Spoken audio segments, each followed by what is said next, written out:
بسم الله الرحمن الرحيم نحمده ونصلي ونسلم على رسوله الكريم أما بعد فأعوذ بالله من الشيطان الرجيم بسم الله الرحمن الرحيم قال الله تبارك وتعالى ولمن خاف مقام ربه جنتان وقال تعالى وأما من خاف مقام ربه ونهى النفس عن الهوى فإن الجنة هي المأوى صدق اللہ العظیم۔ قرآن کریم میں اللہ رب العزت ارشاد فرماتے ہیں وَلِمَنْ خَافَ مَقَامَ رَبِّهِ جَنَّتان، جو اپنے رب کے سامنے کھڑے ہونے سے ڈرا، یعنی خوف خدا اس کے دل میں ہوا، تو ایسے شخص کے لیے دو جنتیں ہیں، دو جنتوں کا وعدہ ہے۔ یعنی خوف خدا کی بنیاد پر گناہ کو کسی نے اگر ترک کر دیا، آج اگر ہم گناہ چھوڑتے بھی ہیں تو بعض مرتبہ اس کی وجوہات کچھ خارجی اسباب ہوتے ہیں۔ مثال کے طور پہ آج ہم گناہ کرنا چاہ رہے ہیں لیکن اس میں رکاوٹ، اس گناہ کے راستے میں مانع بعض مرتبہ والدین کا خوف ہوتا ہے، بعض مرتبہ اساتذہ کا خوف ہوتا ہے، بعض مرتبہ اس میں کسی کے دیکھ لینے کا خوف ہوتا ہے۔ اس بنیاد پر ہم بعض مرتبہ گناہوں سے رک جاتے ہیں۔ لیکن جو شخص یا کوئی بھی انسان، کوئی بھی فرد صرف اس بنیاد پہ اگر گناہ سے رک رہا ہے کہ اللہ رب العزت دیکھ رہے ہیں، میرا رب مجھے ہر وقت دیکھ رہا ہے، اور یہ گناہ اگر میں کر لوں تو میں اللہ پاک کو کیا جواب دوں گا، قیامت کے دن اللہ پاک کے سامنے کیا منہ لے کر جاؤں گا، اگر صرف اور صرف خوف خدا کی وجہ سے انسان منہیات سے رک جائے، گناہوں سے باز آ جائے، تو ایسے شخص کے لیے اللہ پاک نے دو جنتوں کا وعدہ فرمایا ہے، اور اسی کا نام تقویٰ ہے۔ اور دوسری جگہ اللہ پاک نے قرآن کریم میں ارشاد فرمایا وَأَمَّا مَنْ خَافَ مَقَامَ رَبِّهِ وَنَهَى النَّفْسَ عَنِ الْهَوَى فَإِنَّ الْجَنَّةَ هِيَ الْمَأْوَى، جو شخص اپنے رب کے سامنے کھڑے ہونے سے ڈرا، یعنی آخرت میں اللہ پاک کے سامنے پیشی سے ڈرا، دل میں اللہ پاک کے سامنے پیشی کا خوف ہوا، اور اپنے نفس کو خواہشات سے روک لیا، تو فَإِنَّ الْجَنَّةَ هِيَ الْمَأْوَى، ایسے شخص کا ٹھکانہ جنت ہے۔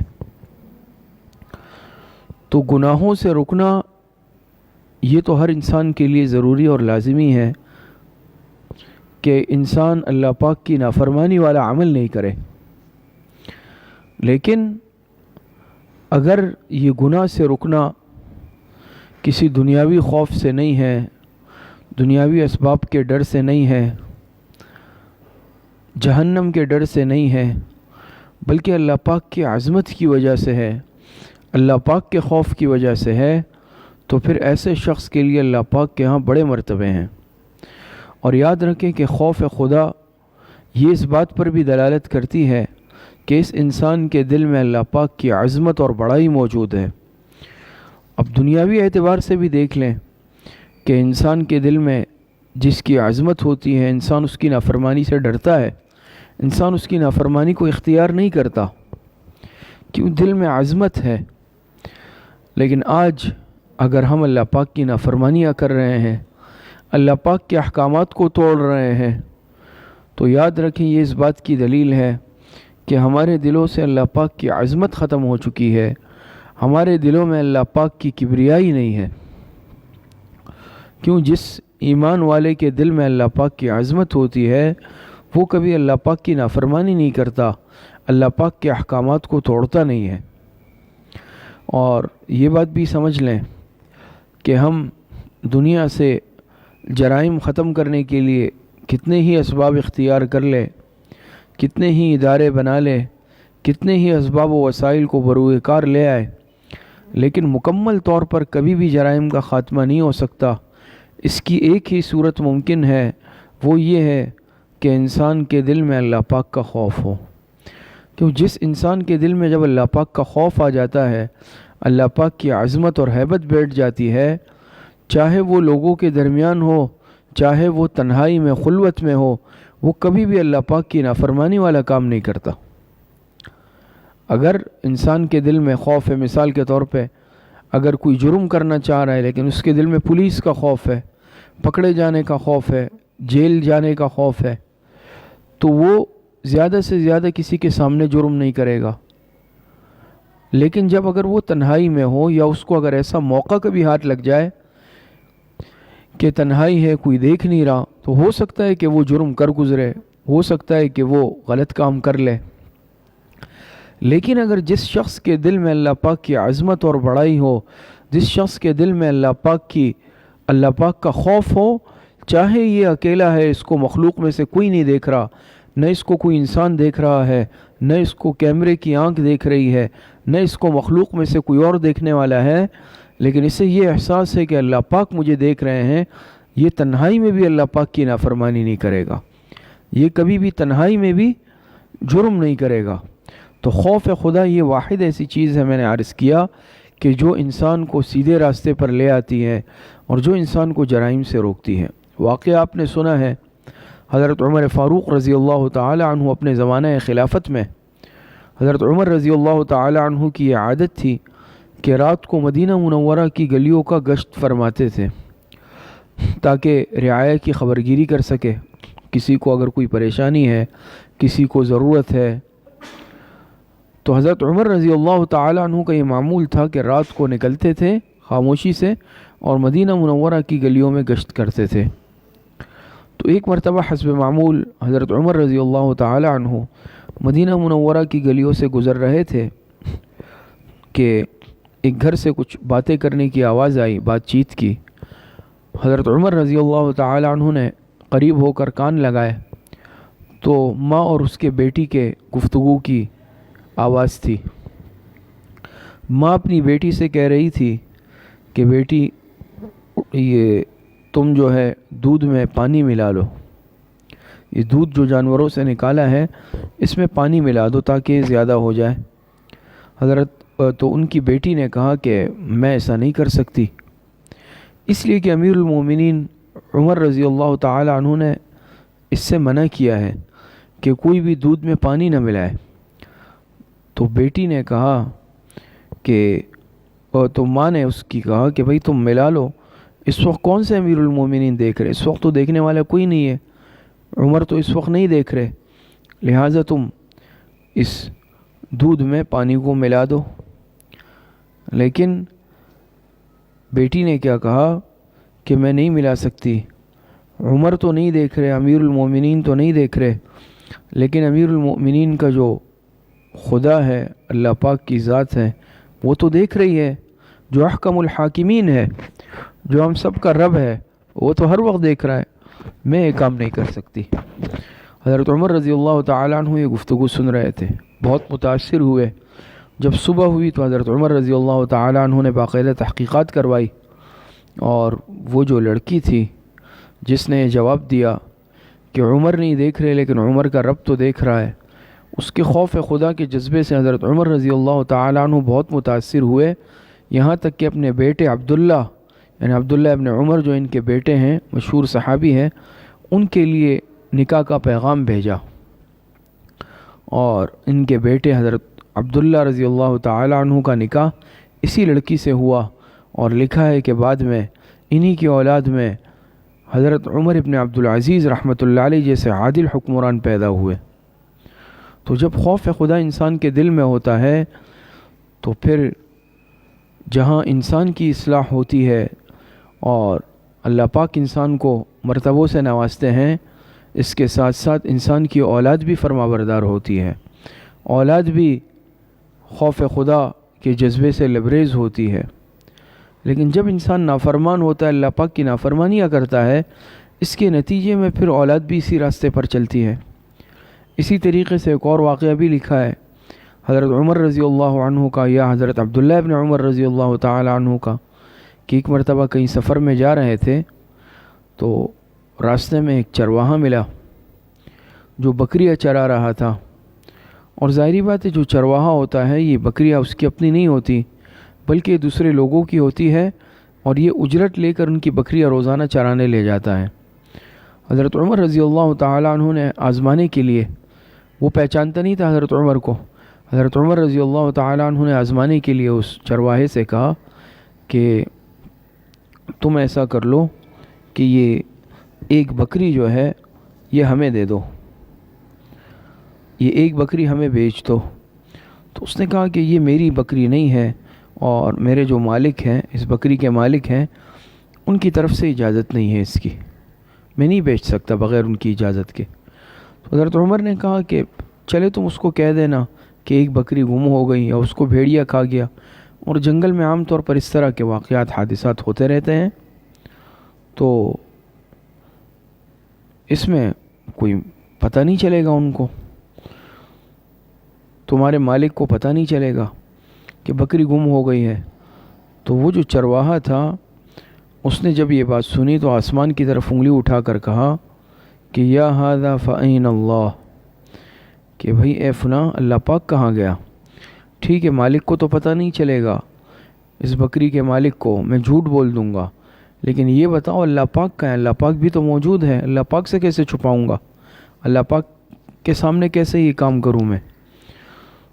تو جب انسان کے دل میں خوف خدا ہوتا ہے تو پھر انسان اسی طرح کرتا ہے۔ تو میں نے شروع میں عرض کیا کہ آج ہم سے جو نافرمانیاں صادر ہو رہی ہے، اس کا بنیادی سبب بھی یہ ہے کہ خوف خدا نہیں ہے، عظمت خداوندی کی ہمارے دلوں میں آج کمی ہے۔ آج آپ دیکھ لینا، آنکھوں کے گناہ ہم کر رہے ہیں، زبان کے گناہ میں ہم مبتلا، ہاتھ پیروں کے گناہ میں ہم مبتلا، کانوں کے گناہ میں ہم مبتلا، اعضاء اور جوارح کے گناہ میں ہم مبتلا، روحانی امراض کے اندر ہم مبتلا۔ تو اس کا بنیادی سبب کیا ہے؟ اس کا بنیادی سبب ہی یہ ہے کہ آج خوف خدا اور اللہ پاک کی عظمت ہمارے دلوں سے یہ ختم ہو گئی ہے۔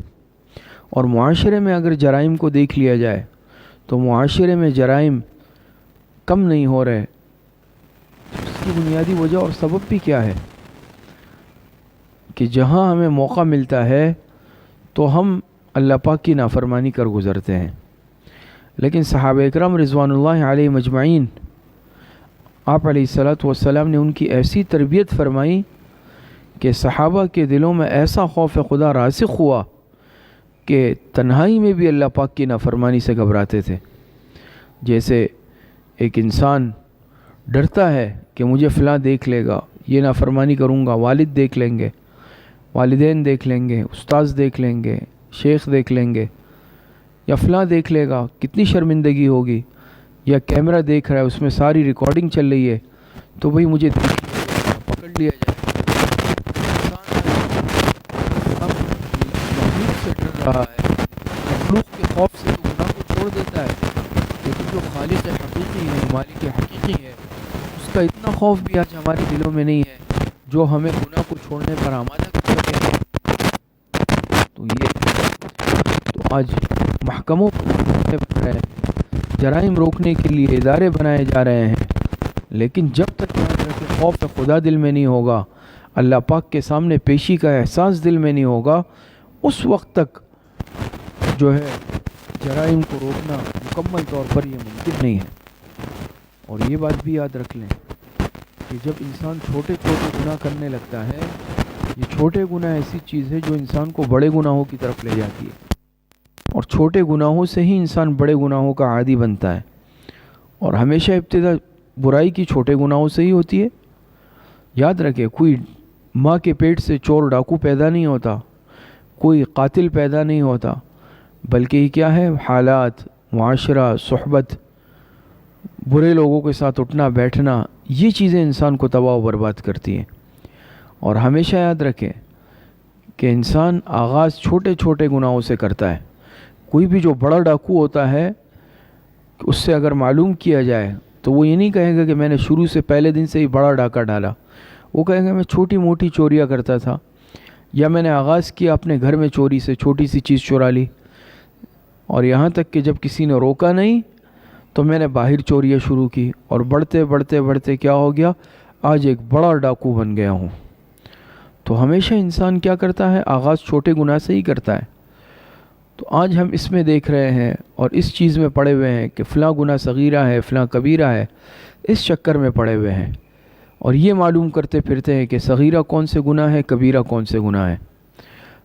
علماء نے لکھا ہے کہ یہ چیز صحیح نہیں ہے، صغیرہ یا کبیرہ کے چکر میں پڑنا۔ گناہ کی مثال تو بزرگوں نے لکھا ہے چنگاری کی مثال ہے، انگاری کی طرح ہے، چنگاری کی طرح ہے۔ اور آپ دیکھ لیں، اگر چنگاری چھوٹی سی ہی کیوں نہ ہو، معمولی سی، لیکن کوئی سمجھدار انسان اسے اپنی ہتھیلی پہ رکھتا ہے، اپنی مٹھی میں لیتا ہے؟ کوئی نہیں لیتا۔ کیوں؟ معلوم ہے کہ چھوٹی سی چنگاری ہے، لیکن میں ہاتھ میں لوں گا میرا ہاتھ جل جائے گا، میرا ہاتھ ضائع ہو جائے گا۔ تو کوئی چھوٹی سی چنگاری کو بھی اپنے ہاتھ میں نہیں رکھتا، یا اپنے ساتھ جیب میں نہیں رکھتا، یا اپنے گھر میں نہیں رکھتا، کہ ہے تو چھوٹی سی چنگاری، لیکن یہی چھوٹی سی چنگاری میرے جسم کو اور میرے گھر کو، مال و اسباب کو جلانے اور تباہ کرنے کا باعث بنے گی۔ تو یاد رکھیں، یہی مثال بزرگوں نے، علماء نے لکھا کہ چھوٹے چھوٹے گناہوں کی بھی ہے، گناہ صغیرہ کی بھی ہے، کہ انسان جب یہ سوچتا ہے کہ یہ تو چھوٹا گناہ ہے، چلو کر لو، چھوٹی سی نافرمانی ہے، تو لہٰذا کیا ہوتا ہے کہ یہ انسان کے اعمال کو جلا کر ختم کر دیتی ہے۔ اور علماء نے لکھا ہے، یہ مت دیکھو کہ گناہ چھوٹا ہے، نافرمانی چھوٹی ہے، بلکہ یہ دیکھ لو کہ میں جو گناہ کر رہا ہوں، نافرمانی کر رہا ہوں، وہ ذات کتنی بڑی ہے، میں کس ذات کی نافرمانی کر رہا ہوں، اللہ پاک تو بڑی عظمت والے ہیں۔ تو لہٰذا آج مسلمانوں کو اس چیز میں الجھایا جا رہا ہے کہ کون سا صغیرہ ہے، کون سا کبیرہ ہے۔ تو گناہ ہے، گناہ کی مثال میں نے جیسے آپ سے عرض کیا کہ گناہ کی مثال تو چنگاری کی طرح ہے، آگ کی طرح ہے۔ آگ چھوٹی ہی ہو، ہر ایک انسان، سمجھدار انسان، باشعور انسان اپنے آپ کو بچاتا ہے اس سے۔ اسی طرح گناہ کی مثال لکھا ہے سانپ کی طرح ہے۔ سانپ اگر معمولی سا ہے، چھوٹا سا ہے، لیکن کوئی سمجھدار انسان اس کے قریب نہیں پھٹکتا۔ یا بعض مرتبہ سانپ بڑے خوبصورت ہوتے ہیں دیکھنے کے اعتبار سے، ان کی جلد پر منقش اور مزین قسم کے جو ہے نقوش اور ڈیزائن بنے ہوئے ہوتے ہیں، دیکھنے میں بڑے خوبصورت لگتے ہیں، لیکن جو سمجھدار و شعور انسان ہوتا ہے اسے پتہ ہے کہ اگر میں اس کی ظاہری خوبصورتی پر گیا یا میں نے اس کو ہاتھ لگانے کی، چھونے کی کوشش کی، یہ مجھے ڈس لے گا اور اس زہر کی وجہ سے کیا ہو جائے گا، مجھے موت آ جائے گی، میری موت واقع ہو جائے گی۔ تو بعض مرتبہ شیطان گناہوں کو مزین کر کے پیش کرتا ہے انسان کو، ورغلاتا ہے کہ یہ کام کر لو، تمہیں بہت مزہ آئے گا، لطف آئے گا۔ تو شیطان بعض مرتبہ انسان کو ورغلاتا ہے اس بات پر کہ یہ گناہ، اس کے اندر بڑا لطف ہے، اور عارضی طور پر انسان کو لطف آتا ہے، لیکن گناہ کی مثال تو سانپ کی طرح ہے۔ بالآخر وہ گناہ انسان کے لیے مصیبت کا باعث بنتے ہیں، اور یہ گناہ انسان کے لیے تباہی کا باعث بن جاتے ہیں۔ تو چاہے گناہ چھوٹا ہو یا بڑا ہو، یہ بات یاد رکھیں، گناہ کی لذت یہ عارضی ہے۔ اسی لیے ہمارے بزرگوں نے لکھا ہے کہ ایک ایمان والا، اور حدیث میں بھی آتا ہے، آپ علیہ السلام نے فرمایا الایمان بین الخوف والرجاء، ایمان خوف اور امید کے درمیان کا نام ہے۔ یعنی ایمان کیا ہو کہ ایک مومن کے دل میں امید بھی ہو اللہ پاک کی ذات سے، اور اللہ پاک کا خوف بھی ہو۔ تو ایمان تو امید اور خوف کے درمیان کا نام ہے کہ دونوں کو کیفیت دل میں ہونی چاہیے۔ اگر انسان کے دل میں صرف امید ہے، اور اس امید پر ہی انسان گناہ کر رہا ہے کہ اللہ پاک غفور الرحیم ہے، معاف کر دیں گے، اس امید پر گناہ کیے جا رہے ہیں، تو یہ بہت بڑی ناسمجھی ہے۔ یا اگر صرف خوف ہے تو اللہ پاک کی ذات سے نا امید ہونا، یہ بھی گناہ کبیرہ ہے۔ قرآن کریم میں اللہ پاک ارشاد فرماتے ہیں یا ایھا الذین آمنوا لا تقنطوا من رحمت اللہ، مایوسی تو نہیں ہے ہمارے دین میں، ایمان میں۔ تو اللہ پاک کی ذات سے امید بھی رکھیں، لیکن اللہ پاک کی ذات کا خوف بھی رکھیں۔ کیا مطلب اس کا؟ کہ اعمال والی زندگی بھی گزاریں اور نافرمانیوں سے بچیں، لیکن ساتھ میں امید بھی رکھیں کہ انشاءاللہ اللہ پاک عفو درگزر کا معاملہ فرمائیں گے۔ اعمال کرتے ہوئے، اعمال والی زندگی گزارتے ہوئے اور نافرمانی سے بچتے ہوئے اللہ پاک کی ذات سے امید رکھیں، پر امید رہیں۔ اور علماء نے لکھا ہے کہ ایک مومن جو ہوتا ہے، ایمان والا، اس کی کیفیت یہ ہے کہ جب مضبوط ہے، اس زمانے میں اس پر خوف غالب ہو، جوانی کے زمانے میں اس پر امید غالب ہو، اور بڑھاپے کے زمانے میں اس پر خوف آ جائے، تو دونوں کیفیتوں کے درمیان ہو کہ جب انسان پر جوانی ہے، اس کی جوانی ہے، صحت اچھی ہے، اس وقت اس پر خوف غالب ہو۔ چنانچہ انبیاء کا طریقہ کار بھی یہ ہے۔ چنانچہ مشہور شعر ہے، فرماتے ہیں وقت پیری گرگ ظالم می شود در جوانی توبہ کردن جلوہ پیغمبری۔ کہتے ہیں کہ بھئی جب انسان بوڑھا ہوتا ہے، آج ہم کہتے ہیں نا جوانی میں نافرمانیاں کر رہے ہیں، پھر جب بوڑھے ہو گئے، اعضاء متاثر ہو گئے، پھر ہم کہتے ہیں چلو بھئی اب مسجد جاتے ہیں، مسجد میں جا کے وقت گزاریں گے، بیٹھیں گے۔ کیا ہوا کہ اب اعضاء گناہ نافرمانی کے قابل نہیں رہے۔ تو یاد رکھیں یہ کمال نہیں ہے۔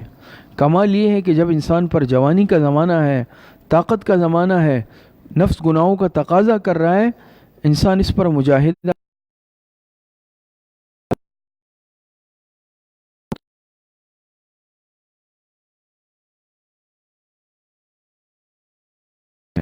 تو جوانی میں انسان پر خوف غالب رہے، اور جب اعمال والی زندگی گزارے، اور جب بڑھاپا آ جائے پھر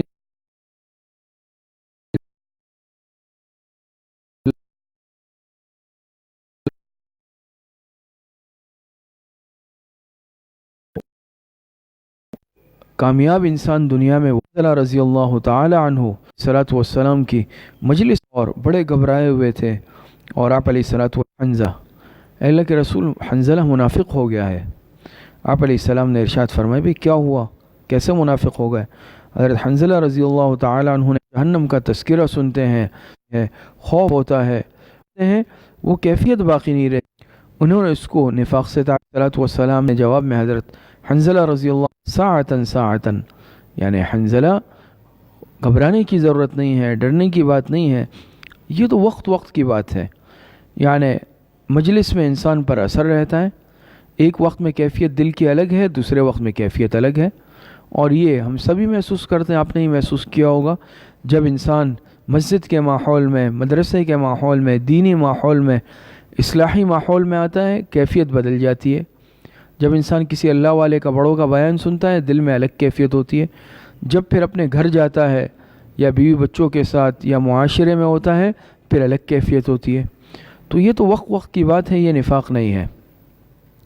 اور حضرت عمر رضی اللہ تعالی عنہ جیسے جلیل القدر صحابی کہ جن کے بارے میں آپ علیہ الصلوۃ والسلام نے کیا ارشاد فرمایا، لو کان بعدی نبی لکان عمر، کہ اگر میرے بعد کوئی نبی ہوتا تو وہ عمر ہوتے۔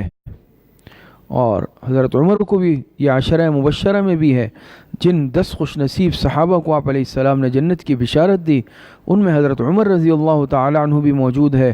آپ علیہ السلام نے فرمایا عمر فی الجنہ، عمر جنت میں جائیں گے۔ لیکن آپ کو معلوم ہے کہ حضرت حذیفہ رضی اللہ تعالی عنہ جو صاحب سر رسول اللہ صلی اللہ علیہ وسلم تھے، اور جن کو آپ علیہ السلام نے بعض راز کی باتیں بتائی تھی حضرت حذیفہ رضی اللہ عنہ کو، تو ان میں جو مدینہ منورہ میں اس وقت منافقین تھے، ان کے نام بھی حضرت حذیفہ رضی اللہ تعالیٰ عنہ کو آپ علیہ السلام نے بتا دیے تھے، اور کسی کو نہیں بتائے۔ تو بعد میں پھر صحابہ دیکھتے تھے کہ جس جنازے میں حذیفہ شریک ہوتے، صحابہ بھی شرکت کرتے، اور جس کے جنازے میں حضرت حذیفہ شریک نہیں ہوتے تو صحابہ بھی اس میں شریک نہیں ہوتے، اور سمجھ جاتے کہ یہ شخص منافق تھا، اس لیے حضرت حذیفہ رضی اللہ عنہ اس کے جنازے میں شریک نہیں ہوئے۔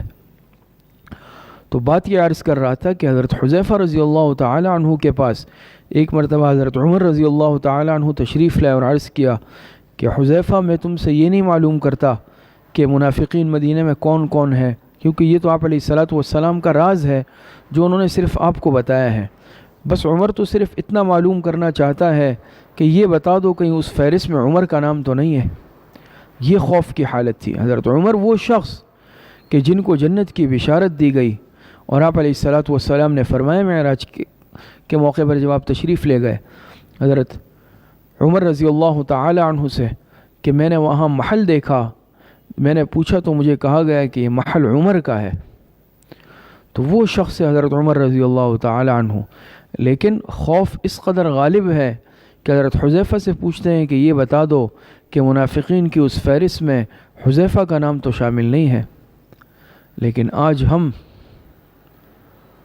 اس کے باوجود اللہ پاک کی نافرمانیوں میں لگے ہوئے ہیں، اللہ پاک کی نافرمانی کر رہے ہیں، خوف خدا، عظمت خداوندی کی ہمارے دلوں میں کمی ہے، لیکن اس کے باوجود آج ہمیں احساس نہیں ہے کہ ایک وقت آنا ہے، ہم سب نے اللہ پاک کے دربار میں حاضر ہونا ہے، اللہ پاک کے سامنے ہم نے پیش ہونا ہے۔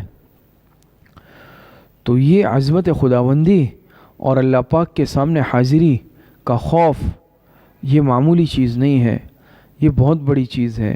یہی سبب تھا کہ صحابہ اکرام رضوان اللہ علیہ مجمعین کبھی اگر تنہا بھی ہوتے تو اللہ پاک کی نافرمانی کا تصور نہیں کرتے تھے، اللہ پاک کی نافرمانی سے بچتے تھے۔ تو آج ہم جن گناہوں کے اندر، جیسے میں نے عرض کیا، مبتلا ہے، مجالس آج ہماری غیبتوں سے گرم ہے، آج ہم بیٹھتے ہیں غیبتیں شروع ہو جاتی ہیں، اپنوں کی غیبتیں بھی ہوتی ہیں، پرایوں کی غیبتیں بھی ہوتی ہیں، رشتہ داروں کی غیبتیں بھی ہوتی ہیں، بڑوں کی بھی ہوتی ہیں، چھوٹوں کی بھی ہوتی ہے، زندہ کی بھی ہوتی ہیں، مردوں کی بھی ہوتی ہے۔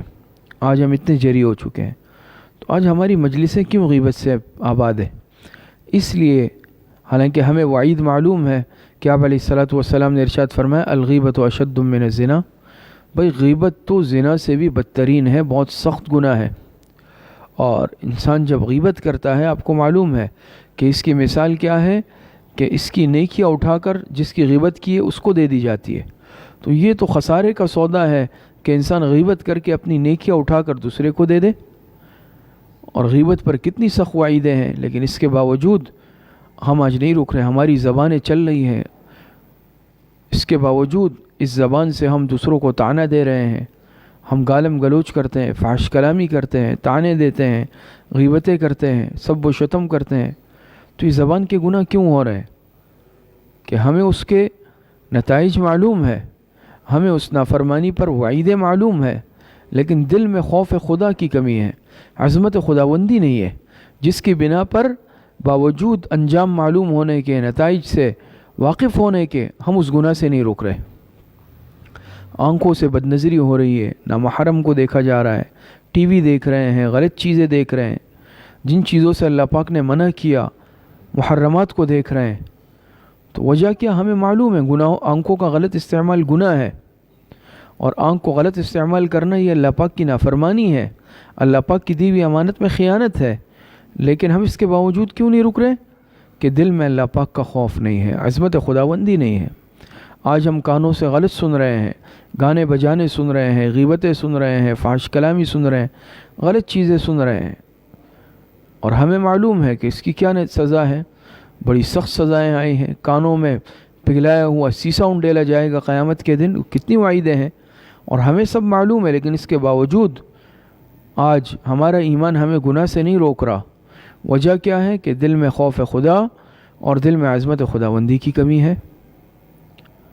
تو آج کا مسلمان گناہوں پر جری ہو چکا ہے، آج ہمیں گناہ کی قباحت اور شناعت معلوم ہے، اس سے ہم اچھی طرح واقف ہیں، اور ہمیں معلوم ہے کہ گناہ کے نتیجے میں کیا کیا سزا ہے، دنیا اور آخرت کی سزائیں ہمیں معلوم ہے، لیکن ہم اس کے باوجود دھڑلے سے گناہ کر رہے ہیں، غیبتیں کر رہے ہیں، تکبر ہمارے دل میں، حسد ہم نے دل میں پالا ہوا، کینہ ہمارے دل میں، بدنظری کر رہے ہیں، بد کلامی کر رہے ہیں، فحش کلامی کر رہے ہیں، کانوں کا غلط استعمال، آنکھوں کا غلط استعمال، زبان کا غلط استعمال، اعضاء اور جوارح کا، ہاتھ پیروں کا غلط استعمال۔ تو یہ سب کیوں ہے؟ کہ اللہ پاک کا خوف دل میں آج نہیں ہے، اللہ پاک کا خوف دل سے رخصت ہو چکا ہے، عظمت خداوندی کی کمی ہے۔ تو ضرورت اس بات کی ہے کہ اللہ پاک کا خوف دل میں رکھیں، اللہ پاک کی عظمت کا احساس اور بڑائی کا احساس دل میں پیدا کریں، تو اللہ پاک کیا ہے، اس کے نتیجے میں ہم گناہوں سے رک جائیں گے، اور اس کے نتیجے کے اندر پھر کیا ہوگا کہ انسان نافرمانی اور بدعملی کے قریب نہیں جائے گا۔ اللہ پاک مجھے اور آپ سب کو صحیح عمل کی توفیق عطا فرمائے۔ وآخر دعوانا ان الحمد للہ رب العالمین، الحمد للہ رب العالمین والعاقبۃ للمتقین، والصلاة والسلام علی خیر خلقہ محمد وآلہ واصحابہ اجمعین۔ ربنا آتنا فی الدنیا حسنۃ وفی الآخرۃ حسنۃ وقنا عذاب النار۔ ربنا اغفر لی ولوالدی وللمؤمنین یوم یقوم الحساب۔ وصلی اللہ وسلم علی نبینا محمد وآلہ واصحابہ اجمعین برحمتک یا ارحم الراحمین۔ ہر اتوار کو جیسے بعد مغرب اسوہ حسنہ کی کلاس ہوتی ہے، کل بروز اتوار انشاءاللہ بعد مغرب حسب معمول اسوہ حسنہ کی کلاس ہوگی، مستورات کے لیے بنات کے مدرسے میں انتظام ہوگا۔